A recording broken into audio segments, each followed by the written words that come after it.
So hello welcome guys. Very very most important questions का ये जो पार्ट चल रहा है, part first, part second, part third. ठीक है, ये है पार्ट थर्ड जिसमें मैं तीसरा नंबर क्वेश्चन बताने वाला हूँ, जो ऐसा 3 नंबर क्वेश्चन है जो हर साल बोर्ड एग्जामिनेशन में पूछा जाता है। ठीक है, और आपका चैप्टर नंबर 5 चल रहा है, तत्वों का आवर्त वर्गीकरण।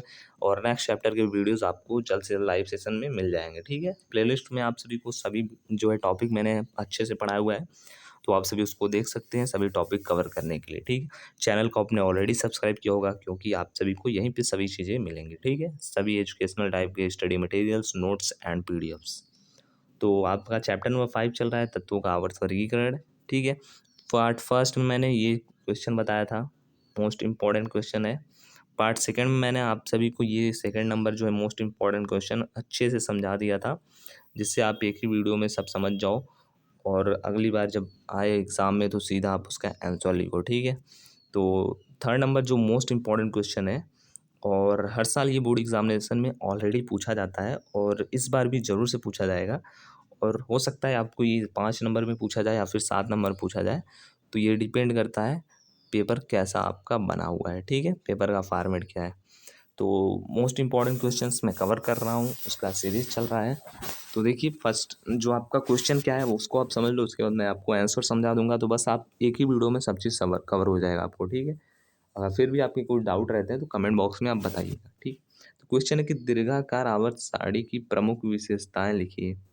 ठीक है, जो दीर्घाकार आवर्त सारणी है उसकी प्रमुख विशेषताएं मतलब प्रमुख लक्षण क्या क्या है। ठीक है, प्रमुख गुण क्या क्या है, ये आपको बताना है। ठीक है, तो दीर्घाकार आवर्त सारणी के बारे में टोटल आप समझ लो कि आपको उसी के बारे में बताना ही है। तो क्या क्या है वो हम बात करते हैं। ठीक है, तो दीर्घ आवर्त सारणी की प्रमुख विशेषताएं। पहला विशेषता क्या है कि यह सारणी तत्वों के अधिक मौलिक गुण मतलब परमाणु क्रमांक पर आधारित है। मतलब जो हमारा दीर्घाकार आवर्त सारणी है वो तत्वों के परमाणु क्रमांक पर आधारित है। ठीक है, न कि परमाणु भार पर।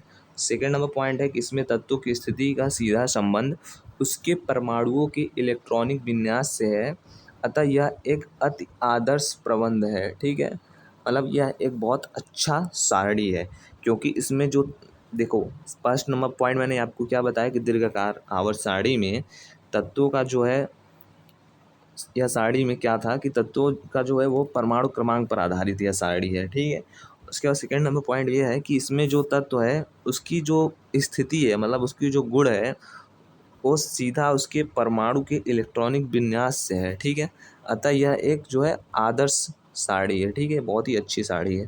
थर्ड नंबर पॉइंट ये है कि दीर्घाकार आवर्त सारणी के जो रासायनिक गुण में समानता है, दीर्घाकार आवर्त सारणी के जो तत्व हैं उसके रासायनिक गुण में जो समानता है, भिन्नता है, वह अन्य क्रमिक परिवर्तनों का स्वयं ही आभास हो जाता है।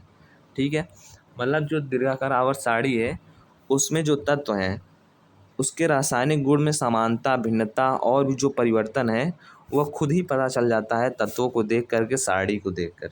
फोर्थ नंबर पॉइंट है कि इस आवर्त सारणी को याद करना सरल है, यह इजी टू अंडरस्टैंड है सभी के लिए। यह आवर्त सारणी जो है दीर्घ आवर्त सारणी, ये बहुत ही इजी टू है सभी के लिए, अंडरस्टैंडिंग के लिए। ठीक है, समझने के लिए, देखने पर ही आपको इसमें चीज़ें समझ में आ जाएंगी। ठीक है, फिफ्थ नंबर पॉइंट है कि इसमें उपसमूह को बिल्कुल ही अलग कर दिया गया है तथा उपसमूह के अंतर्गत सभी तत्व परंपरा समानता दर्शाते हैं। ठीक है, तो इस आवर्त सारणी में, किसमें, दीर्घ आवर्त सारणी में जो है तत्व हैं, जो भी उपसमूह हैं उनको बिल्कुल ही अलग कर दिया गया है, और उपसमूह को अलग करके उसमें जो तत्व रखे गए हैं वो सब क्या है, इक्वलिटी पे रखे गए हैं, और वो इक्वलिटी को ही दर्शाता है।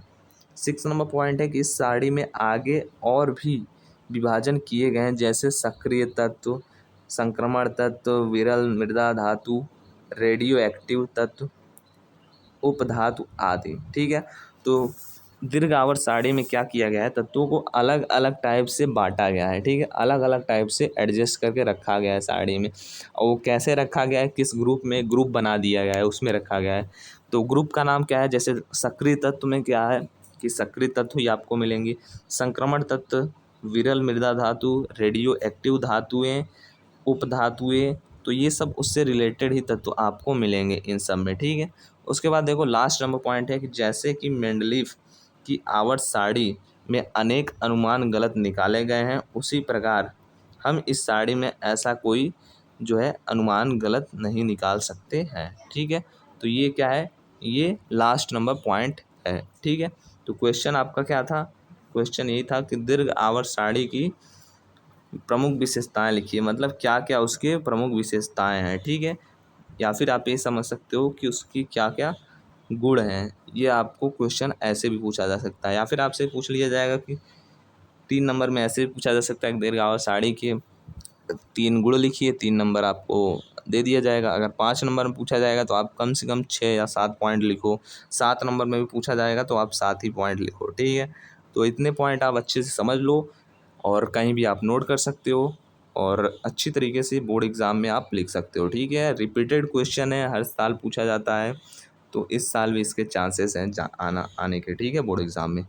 सो नेक्स्ट चैप्टर का जो सोल्यूशन है, नेक्स्ट चैप्टर के जो टॉपिक्स हैं, क्वेश्चन आंसर हैं, बहुविकल्पी प्रश्न हैं, इंपॉर्टेंट क्वेश्चन आंसर है, सब कुछ जो है प्लेलिस्ट में आपको मिल जाएगा। तो लिंक मैं डिस्क्रिप्शन में भी दे दे रहा हूँ, उसको भी आप देख लीजिएगा। एंड पार्ट ये 3 कंप्लीट हो गया है। और अगर कोई भी आपकी डाउट है तो कमेंट बॉक्स में ड्रॉप करो, कैसा लगा आपको ये पूरा लाइव सेशन वो भी आप बताना। एंड चैनल पर फर्स्ट टाइम विजिट किया है तो सब्सक्राइब आपने ऑलरेडी कर ही लिया होगा। सो मिलते हैं नेक्स्ट वीडियो में, तब तक के लिए आप सभी से जय हिंद, जय भारत, वंदे मातरम, धन्यवाद।